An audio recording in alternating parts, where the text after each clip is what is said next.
tiempo de los compañeros. De Teciutlasque a conjuradores de granizo, la adaptación de la superstición española a la Nueva España. Introducción. La superstición fue una categoría que se aplicó a prácticas cultuales, es decir, que implicaban un culto, como la idolatría, y las no cultuales, por ejemplo, adivinación, hechicería y vanas observancias. Además, implicaba un pacto con el demonio, ya sea expreso o implícito, lo cual a su vez imponía una traición a Dios.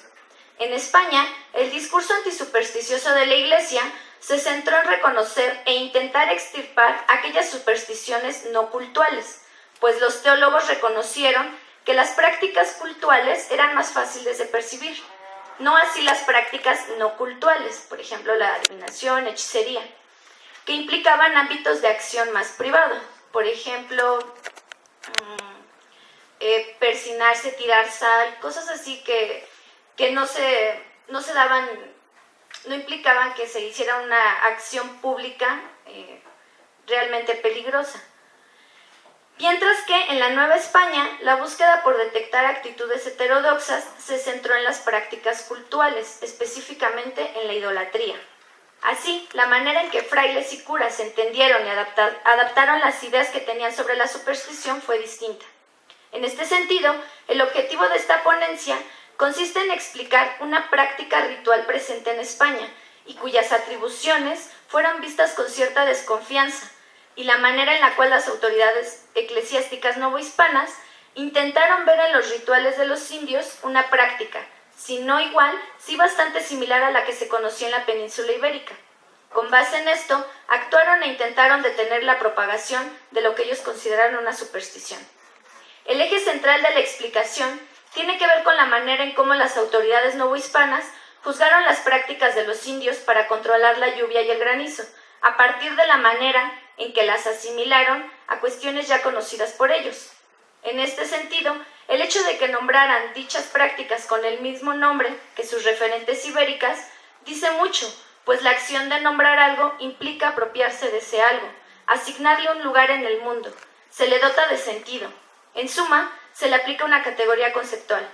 Por ende, primero hablaré sobre la práctica de conjuración de granizo en la España del siglo XVI y posteriormente sobre la práctica de arrojar el granizo por parte de los Teciutlasque en el altiplano central. La conjuración de granizo. La España católica de la Baja Edad Media fue un mosaico de prácticas, creencias y rituales que fundieron tradiciones provenientes del ámbito musulmán, del judío y, por supuesto, del precristiano, aún presente hoy en día, y que fue prácticamente imposible arrancar de raíz como pretendía la Iglesia católica. En este sentido, teólogos, tratadistas y curas se dieron a la tarea de intentar controlar una gran diversidad de prácticas que consideraron supersticiosas y por ende peligrosas.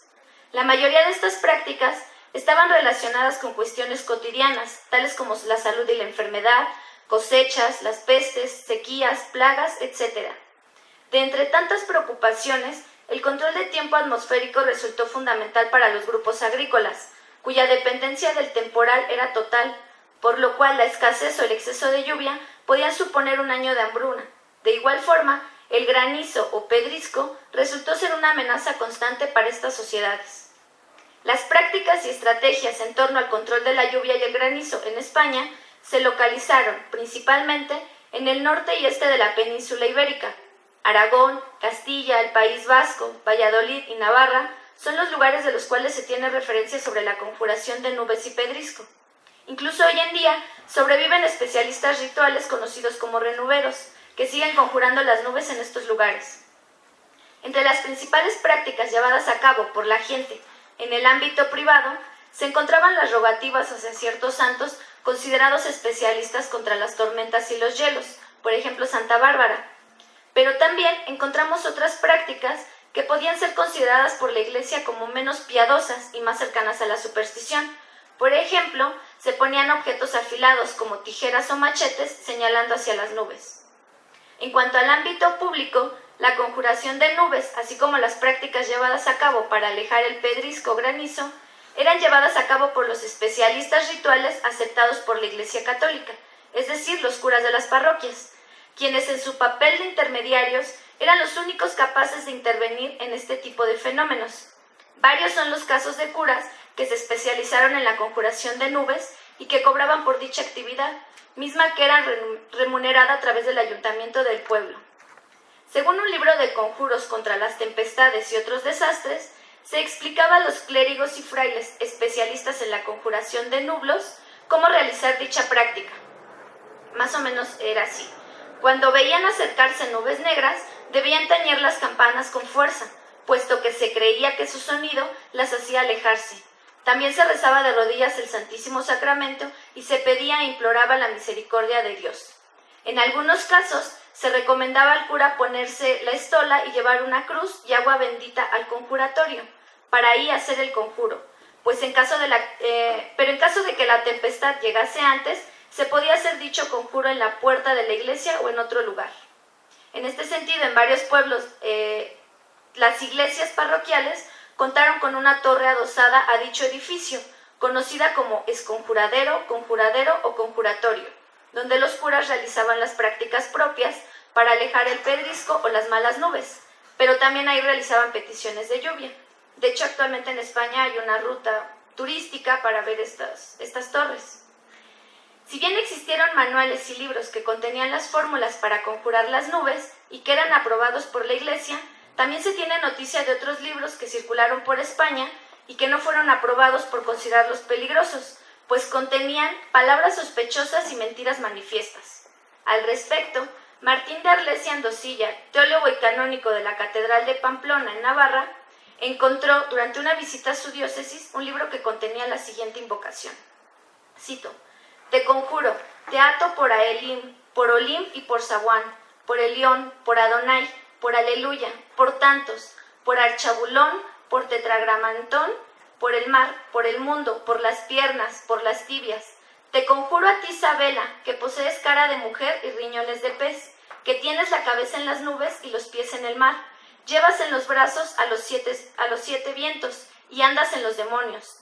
Te conjuro, Sabela, por estos nombres, por Bellestaco, por Ariona, y os conjuro a vosotros, conductores de los vientos, por Dios Padre, Sabela, Sabela, alta y excelsa, vientos fuertes contra las nubes que las hagan salir de nuestro lugar.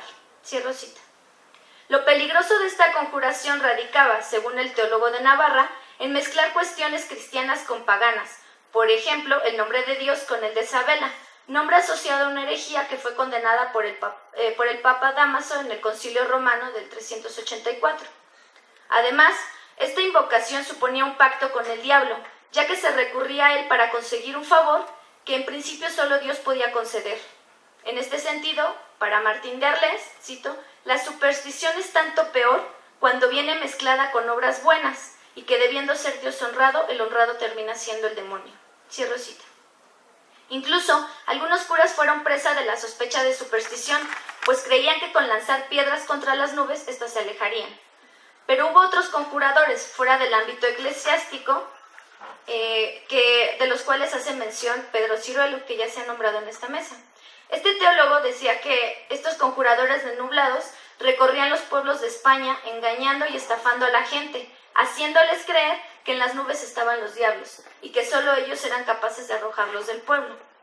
Finalmente, las brujas también fueron acusadas de controlar las nubes y el pedrisco a su favor, por lo cual la conjuración de nublos también fue una práctica asociada a las brujas.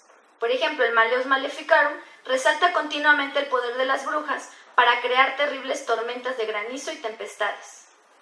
Cabe señalar que los resultados obtenidos de dichas prácticas, llevadas a cabo ya sea por brujos o conjuradores, no se ponía en duda.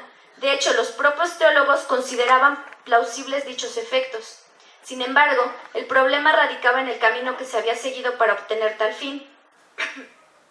Pues si bien estos especialistas conseguían que la nube se alejase o que cesara la lluvia, era por causas preternaturales, es decir, había una intervención demoníaca.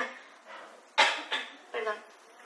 Pues si el efecto llega, cito, no será por la fuerza del conjuro en sí, sino por el pacto expreso o sobreentendido con el demonio, por las causas predichas y permitiéndolo Dios. Tienen los diablos poderes grandes para cambiar los cuerpos y los elementos, causar la lluvia y otros efectos y acciones admirables. Cierro cita. Hasta el momento, hemos visto la conjuración de granizo en España, fuera del ámbito eclesiástico, como una práctica cuya intervención demoníaca era imprescindible para lograr el objetivo. Por tal motivo se le denominó como una conjuración, es decir, una invocación, en este caso hacia el demonio. De ahí viene la cuestión del conjuro. He ahí donde radicaba lo peligroso de esta superstición. Pero ahora trasladémonos al otro lado del océano a ver qué pasaba con los Teciutlasque. Los Teciutlasque. Como bien señala Ivaniševski, cito, los especialistas que controlan el clima son un fenómeno universal en las sociedades agrícolas. Por ende, no es extraño encontrar personajes similares en España y el Nuevo Mundo. Sin embargo, es importante señalar que existen diferencias importantes en ambos casos. Por otra parte, considero fundamental señalar que, siguiendo Ivaniševski, a medida que el cristianismo se cimentó en dicha sociedad, en distintas sociedades, es posible ver una homogeneización en las prácticas. En este caso, la conjuración del granizo no fue la excepción. En Mesoamérica, existieron especialistas rituales que se creían capaces de controlar fenómenos meteorológicos como la lluvia, el granizo o el viento. Sin embargo, esta era solo una de sus tantas actividades, a diferencia de lo que ocurría con España, pues también poseían la capacidad de sanar, sobre todo de enfermedades relacionadas con el agua o los truenos.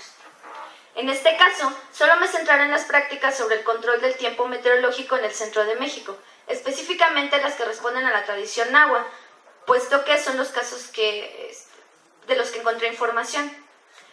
Según Johanna Broda, estos personajes constituyen uno de los casos más interesantes de persistencias de prácticas religiosas de raigambre prehispánica que aún se encuentran relacionadas con el medio natural que ha rodeado estos pueblos desde hace milenios. No obstante, yo considero que más que una persistencia, se debe de hablar de resignificación, pues tradiciones mesoamericanas y occidentales se reinterpretaron y resignificaron a lo largo de 3 siglos de dominación hispana. En el centro de México, durante el posclásico, estos especialistas rituales se conocían como Teciutlasque o arrojadores de granizo, y eran aquellos que, cito, se enfrentaban a las nubes graniceras, a las malas lluvias y a las que cargaban enfermedades frías. Cierro cita. Al respecto, Sagún informó que, cito, esta gente cuando veía encima de las sierras nubes muy blancas decía que eran señal de granizos, los cuales venían a destruir las sementeras, y así tenían muy grande miedo. Y para los cazadores era de gran provecho el granizo porque mataban infinito número de cualesquiera aves y pájaros. Y para que no viniese el dicho daño en los maizales, andaban unos hechiceros que llamaban Teciutlasque, que es casi estorbadores de granizo, los cuales decía que sabían cierta arte o encantamiento para quitar los granizos, o que no echaran a perder los maizales, y para enviarlos a las partes desiertas y no sembradas ni cultivadas, o a lugares donde no haya sementeras ningunas. Cierro cita. En realidad es poco lo que se sabe acerca de la actividad de estos especialistas antes de la llegada de los españoles. Sin embargo, para el siglo XVI contamos con alguna información. La primera fuente es, por supuesto, Sagún, que ya mencioné, pero también Diego Durán aporta información sobre este tipo de prácticas, que él consideró supervivencias idolátricas. Cito. Porque todo se concluye con invocar cerros y aguas y árboles, nubes, sol, luna y estrellas, con todos cuantos ídolos adoran, y cuantas sabandijas...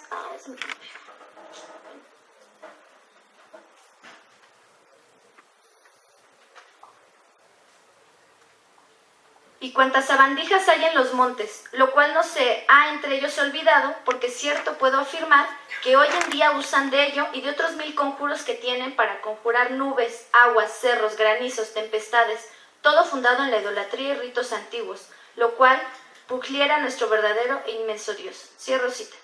Durán equipara las prácticas supersticiosas como la conjuración de nubes a la idolatría y además la señala como supervivencia de ritos antiguos. No obstante, no ahonda más en dicha práctica, pero existe otra fuente anónima del siglo XVI, llamada Códice Carolino, el cual, cito, aquí habla que hay cierta hechicería de mujeres que cuando granizaba echaban cierta pedrezuela al moler el chili, que llaman texolot o tzotzopatzli, y esparcía o sembraba ceniza por el patio y tañían o tocaban algún instrumento de metal, como hacha o azada u otra cosa. Cierro cita. Hasta el momento, hemos visto que prácticas rituales para controlar el granizo anteriores a la llegada de los españoles fueron equiparadas por los primeros frailes a conjuraciones, idolatrías, hechicerías y demás prácticas supersticiosas que poco o nada tenían que ver con la concepción que se tenía anteriormente. La conjuración de granizo en la Nueva España. Existen varios casos a lo largo del periodo novohispano que muestran la presencia de rituales relacionados con el control de granizo, los cuales, a medida que fue avanzando el tiempo, se fueron pareciendo más a lo que se practicaba en España. La incorporación de imágenes religiosas, velas, inciensos, oraciones y la asimilación de deidades conformaron varias expresiones religiosas que ya no fueron propiamente ni mesoamericanas ni occidentales, sino novohispanas. En este sentido, la Iglesia novohispana persiguió e intentó controlar todo aquello que traspasaba los límites de lo que se consideró ortodoxo.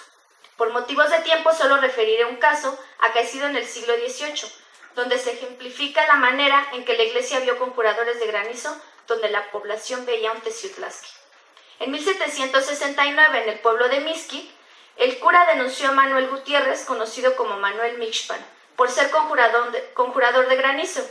No obstante, los testigos afirmaron que él era un Tliautlastle, es decir, arrojador de lluvia.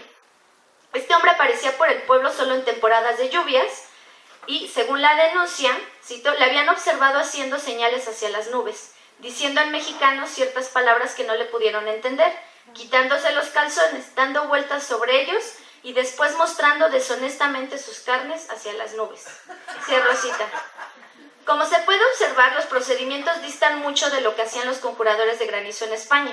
De hecho, resulta más similar a lo que se hacía en Mesoamérica, por ejemplo, movimientos exagerados y sangoloteos.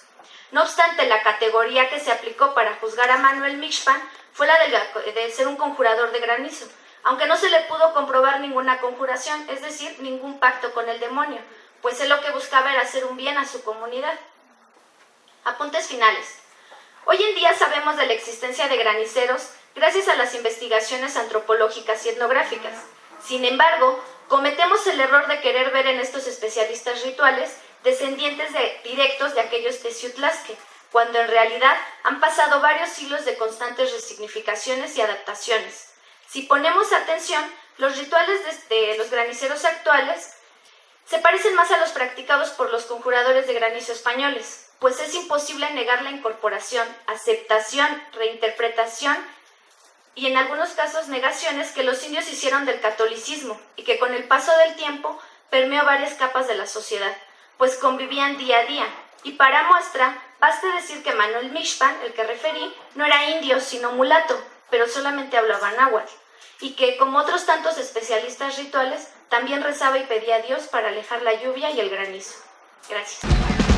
Hello,